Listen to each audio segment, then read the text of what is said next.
Nous avons initié d'abord seul le principe de ces petits déjeuners en 2005 pour avoir un moment, un temps de partage entre nous, entre professionnels, avec des élus, avec des représentants des partenaires sociaux, avec des représentants du monde associatif, sur des sujets qui traversent notre société et qui sont des sujets majeurs.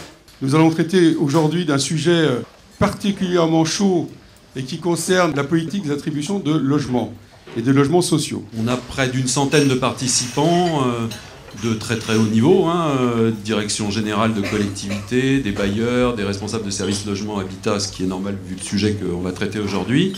Et je suis vraiment ravi de co-organiser avec Espace Cité cet événement et ce petit déjeuner dans ce cadre tout à fait sympathique du petit journal.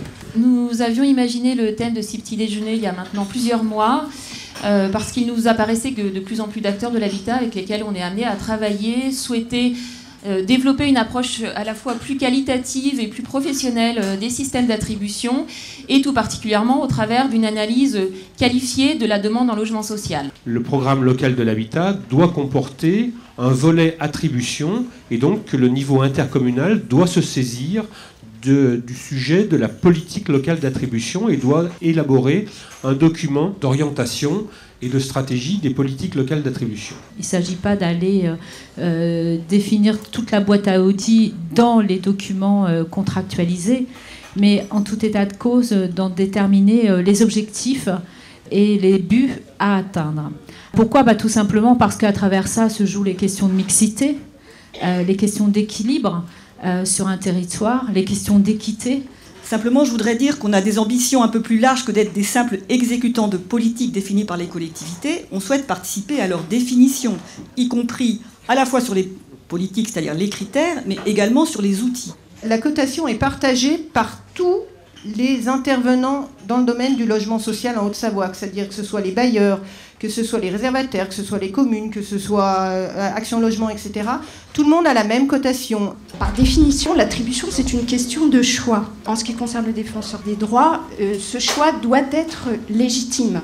Il y a un droit qui est celui de la non-discrimination, qui définit des critères qui sont interdits par la loi. Sur les 5 dernières années, 500 000 emplois ont été refusés faute de logements économiquement accessibles à proximité. 500 000. Et les études que nous affinons maintenant montrent qu'évidemment les jeunes sont évidemment les premiers concernés par ces refus de logement. La production d'offres nouvelles ne suffit pas à rééquilibrer les territoires. À un moment donné, il faut bien regarder qui on met dans les logements pour pouvoir effectivement améliorer cette question d'équilibre des territoires. Une première priorité est de mettre le demandeur au cœur du système. Une deuxième, développer des systèmes de hiérarchisation, mais plutôt comme des outils d'aide à la décision et pas comme une finalité. Et puis une troisième qui, vous le comprendrez bien, m'intéresse plus particulièrement, qui est de positionner les intercommunalités au centre du système. Notre objectif, c'est bien sûr les demandeurs, la transparence, mais c'est aussi moderniser, rationaliser le système. À l'heure actuelle, pour un logement sur lequel on doit faire une désignation, pour arriver à peu près à trouver 10 candidats dans la présélection qui vont faire l'objet d'une présentation en commission Mano qui va désigner 3 candidats pour le bailleur, c'est à peu près au minimum 2 heures par logement. C'est des enjeux d'ordre managérial et de processus, puisqu'il s'agit de professionnaliser la chaîne de décision qui conduit à passer de ces milliers de demandeurs à quelques-uns puis à un, et ce en étant attentif à réduire la part d'appréciation subjective des différents agents instructeurs et d'éviter le risque de pratiques discriminatoires.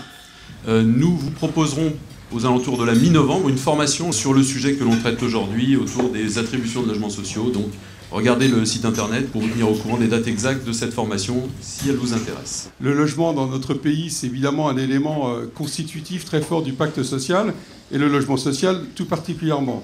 Le dispositif actuel, tout le monde s'accordera à dire qu'il est déjà relativement compliqué, qu'il nous consacre beaucoup de moyens, de temps, d'outils, et donc je ne suis pas sûr que ça coûte beaucoup plus cher.